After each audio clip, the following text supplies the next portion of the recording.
Okay, welcome back. I have a video for you about option assignment, what it means and what changes to our account when we're assigned on a put option. And I've got a very boring example for you. We've got the spreadsheet up, and in the spreadsheet we have the three sort of phases of our balance sheet here. So starting at the top, we have from when we sell the put option, and then in the middle we have a section for taking a look at what happens when we start to lose money on the put option and we're getting close to assignment. And then in the third box, what happens to our account after assignment. Okay, so in the columns I've got the net liquidation value, the NLV, and the cash balance. And then along the left, we've got what are the actions that are being taken. Okay, and so we'll just look at what changes are there to the NLV and the cash balance in our account before and after assignment. All right, let's get into the example. We're gonna start off with a deposit of $10,000. Our initial account balance, our net liquid value, we're all liquid. We're in cash, $10,000. Then we go to sell a put at the $10 strike of some stock, and we're able to sell that for 50 cents. So we bring in $50, our net liquid value goes up by $50, and our cash goes up by $50. But along with that sale, we have an obligation now to buy 100 shares at $10.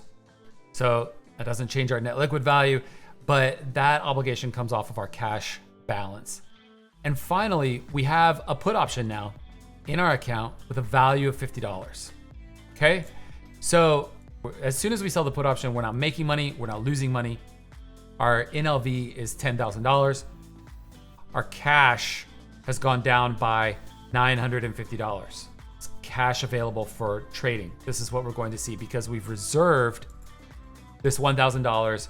That's the cash that secured the put. So in case of assignment, the cash is set aside to handle that assignment.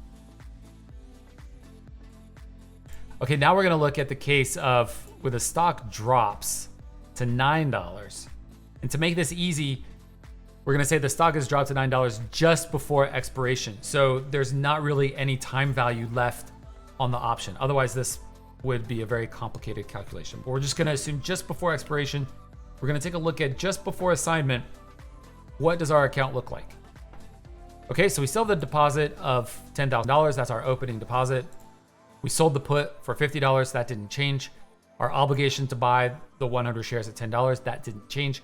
The only thing we're changing here is now the put value rose to $1. So we want to show that we're losing $50 now on the position, right? So our NLV has dropped and no change to our cash position. We just noticed that the net liquidation value of the account has dropped by $50 because if we were to liquidate the account, if we were to close the put, we'd have to pay $100 to close the put right now, right? So we'd be losing $50. 100 minus the $50 that we brought in when we sold the put. Okay, so now let's look at what happens to our account on assignment. This is the time when, last night around midnight or 1 o'clock in the morning, you got the emails from your broker. It was very scary. They said you must come into your account and take action. You've been assigned. Okay, so let's just see though, exactly what does that mean for us in our account. Okay, so we still have our deposit of $10,000. That didn't change.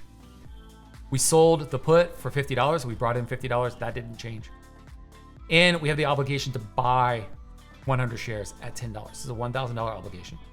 Okay, so let's look at what happened then on assignment. What did our broker do to our account?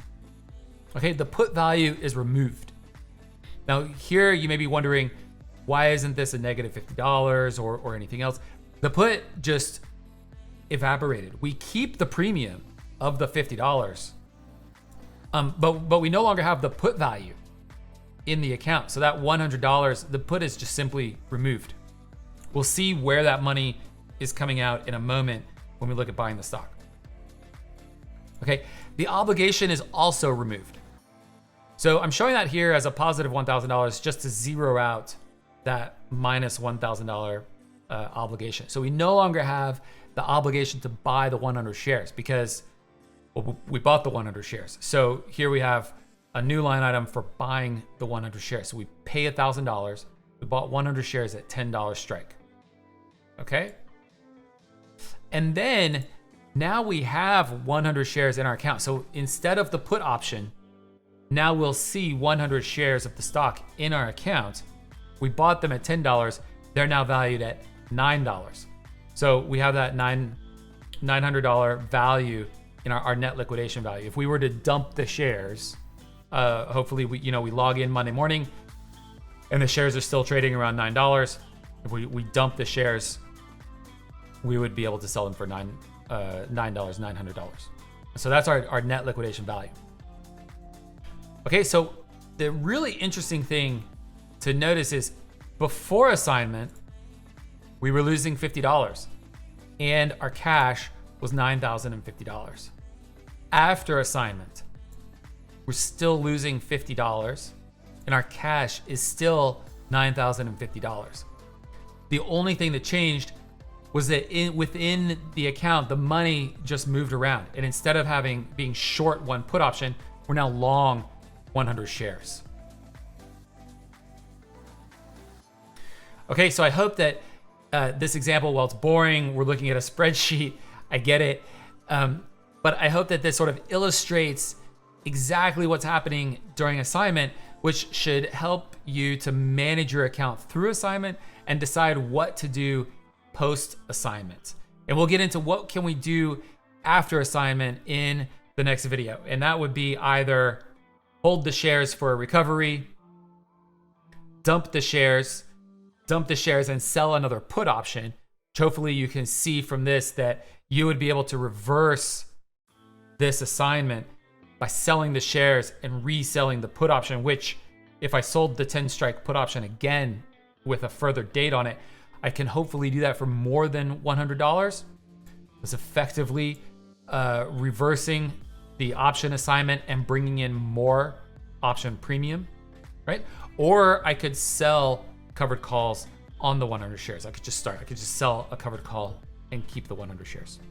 Okay, we'll get into more of that in the next video. I hope to hear from you. If you have any questions or comments, please drop them down below. Come and find me in the Discord, chat me up, or hit me up in the messaging system or support system on tiblio.com. Until next time.